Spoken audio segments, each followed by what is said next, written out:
Hello, church. Hope you're all doing okay. We are missing you all so much. We are missing being at church, we're missing worshipping, we're missing having the word all together.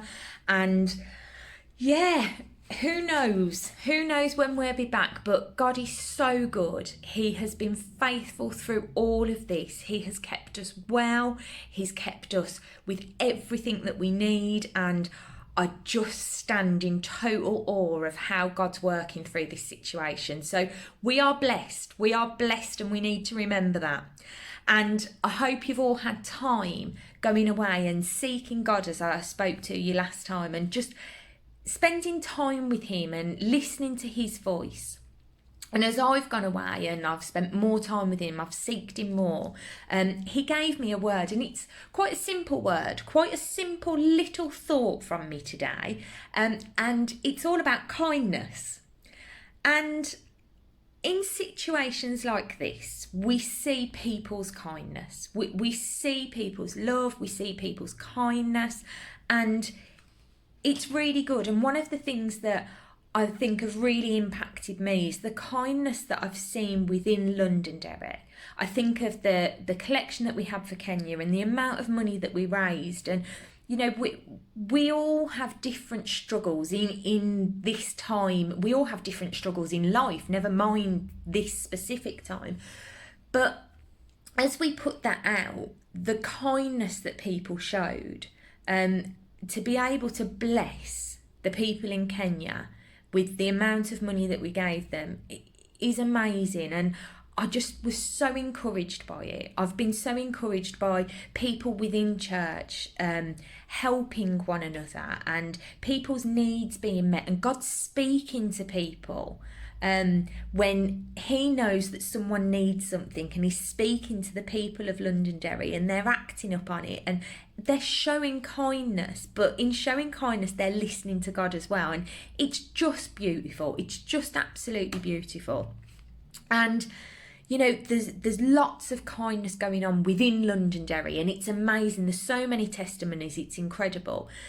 But there's so much kindness going on in the wider church, in communities and in the world, and it really is wonderful. Galatians 5:22-23 says, "But the fruit of the Spirit is love, joy, peace, long-suffering, kindness, goodness, faithfulness, gentleness, self-control. Against such there is no law." Kindness is a fruit of the Spirit. It's a fruit of the Spirit, and Jesus showed kindness. And as followers of Christ, we should want to attain to live out the fruits of the Spirit.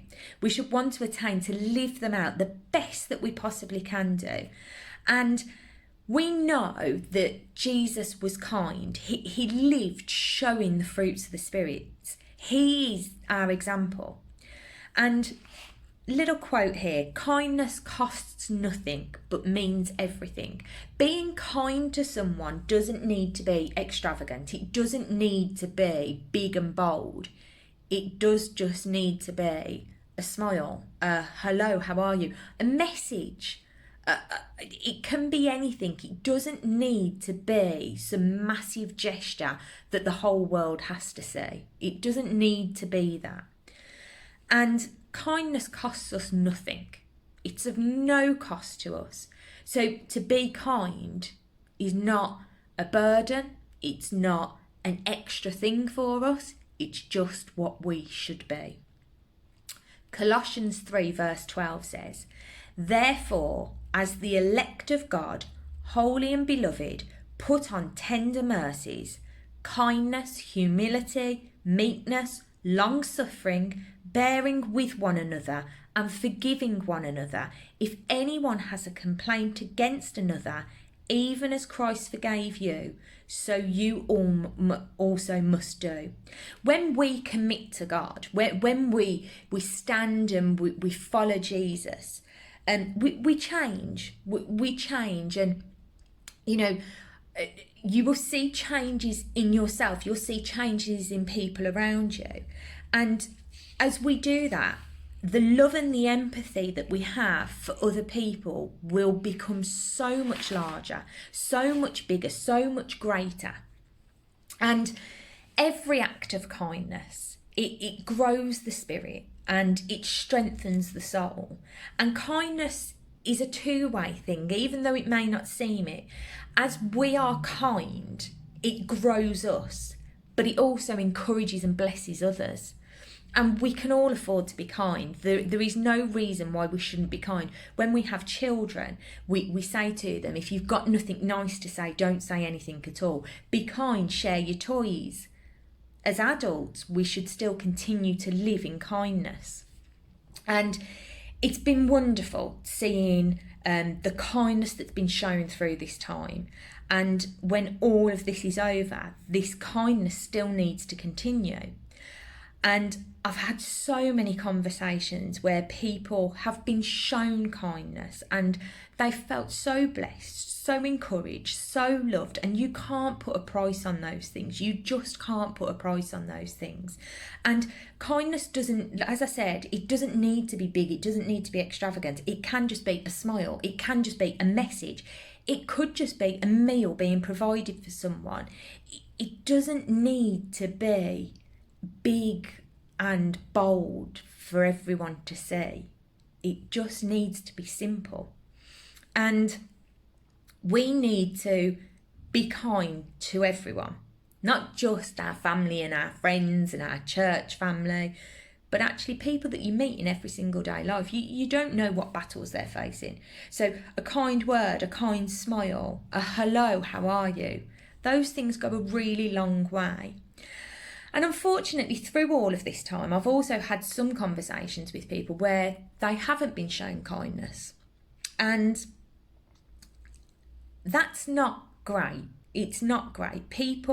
When people are worried and stressed, attitudes can change and all of that. But we need to be showing kindness all of the time, church. We're followers of Christ. We need to live out Jesus to people. And Jesus showed and taught us about kindness, and through the Bible there are so many examples of kindness being showed. One example is Matthew chapter 8, where Jesus healed the man with leprosy.